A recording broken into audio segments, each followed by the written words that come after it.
കർത്താവ് നിങ്ങളുടെ ജീവിതത്തിൽ ഒരു സെപ്പറേഷൻ, ആ സെപ്പറേഷൻ നഷ്ടങ്ങളുടേതല്ല, പർപ്പസിൻ്റെ ബേസിൽ കർത്താവ് ചിലതിനെ വേർതിരിക്കുന്ന സീസൺ ആയിരിക്കും ഇതാണ്.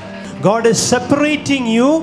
That is not to put you down but to build you for a greater purpose. നിന്റെ കുടുംബത്തിൽ എല്ലാവരും പഠിച്ചിട്ടുണ്ടാകാം, എല്ലാവരും ആ വീട്ടുപേര് ഉപയോഗിച്ചേക്കാം, പക്ഷെ നിന്നെയും നിന്റെ വീടിനെയും അതിനകത്തുനിന്ന് കർത്താവ് സെപ്പറേറ്റ് ആയിട്ട് നിർത്താൻ പോകുന്നു. ഈ നോക്കി നിൽക്കുമ്പോൾ ഒരു കൂട്ടത്തെ താഴേക്കും വേറൊരു കൂട്ടത്തെ ഉയർച്ചയിലേക്കും വിടും. So just as you're watching a separation, one was going down and one will go up. രണ്ടും വെള്ളമാണ്.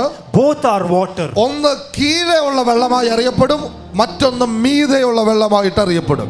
One will appear as the water underneath, one will appear as the water above. Hallelujah. ഒത്തിരി പാട്ടുകാരുണ്ട്, ഒത്തിരി worship leaders ഉണ്ട്, ഒത്തിരി pastors ഉണ്ട്, ഒത്തിരി ബിസിനസ്സുകാരുണ്ട്. പക്ഷെ നിന്നെ ദൈവം മുകളിലുള്ള വെള്ളമാക്കി നിർത്താൻ പോകുന്നു. There are many waters, many pastors, many worship leaders, but God is separating some to be the above.